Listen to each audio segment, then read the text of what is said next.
وہ اکثر اس لیے باپ سے فرمائشیں نہیں کرتی تھی کہ پہلے ہی اس کی شادی کا خرچ جہیز بناتے بناتے اس کا باپ مقروض ہونے والا تھا۔ منگنی کے بعد اکثر لڑکے والے آتے رہتے تھے اور مہمان نوازی کرتے کرتے اس کی ماں تھک چکی تھی، مگر پھر بھی خالی جیب کے ساتھ مسکراہٹ چہرے پر سجائے ہر آنے والے کو اعلیٰ سے اعلیٰ کھانے کھلاتے اور خوش کر کے بھیجتے تھے۔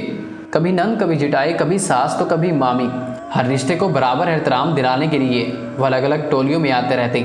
ایسے میں شام کو اس کے بابا جب گھر آتے تو ان کے پاس خاموش بیٹھ کر ان کا سر دبانے لگتی، بیٹی جیسے باپ کو ہمت دلا رہی ہو یا یہ کہنا چاہ رہی ہو کہ سوری بابا، میری وجہ سے آپ قرض لینے پر مجبور ہیں۔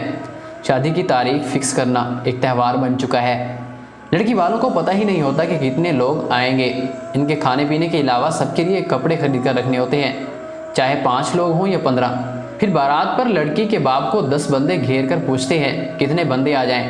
اگر 100 کہیں تو جواب ملتا ہے 200، تو ہمارے اپنے رشتہ دار ہیں، پھر محلے دار، لڑکی کے دوست، کچھ نہیں تو 400 افراد تو مجبوراً لانے پڑیں گے۔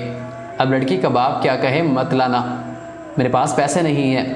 پھر فرسودہ نظام، اپنی بارات والے دن لڑکی کے ساتھ 2 دیگیں کھانا بھی بھیجنا ہے، جہیز بھی خود بنا کر چھوڑ کر آنا ہے، اور ہو سکے تو بیڈ صوفہ وغیرہ سجانے کے لیے لڑکی کے بھائیوں کو بھیج دیجیے گا۔ یہ ہوتی ہے ایک بیٹی گھر سے رخصتی۔ اب اس کا آگے سسرال میں کیا مول ہوگا، یہ اکثر ہم سنتے ہی رہتے ہیں۔ درخواست ہے مت کریں ایسا، توڑ دیں یہ رسمیں جن سے ایک باپ توبہ کرے کہ اس کو بیٹی نہ پیدا ہو۔ چھوڑ دیں یہ ہندوانہ رسمیں کہ بیٹا ماں باپ کی غربت دیکھ کر اپنی شادی کا خیال ہی دل سے نکال دے۔ اپنے بیٹے کے لیے سادگی سے نکاح کر کے بہو لا کر دیکھیں، اپنی بیٹی بھی یوں ہی سادگی سے رخصت کر کے دیکھیں، سکون ملے گا۔ اور آپ کی اطلاع کے لیے عرض ہے کہ یہ بیٹیاں حضرت فاطمہ جتنی لاڈلی نہیں ہیں، نہ یہ بیٹے حضرت علی جتنے محترم ہیں۔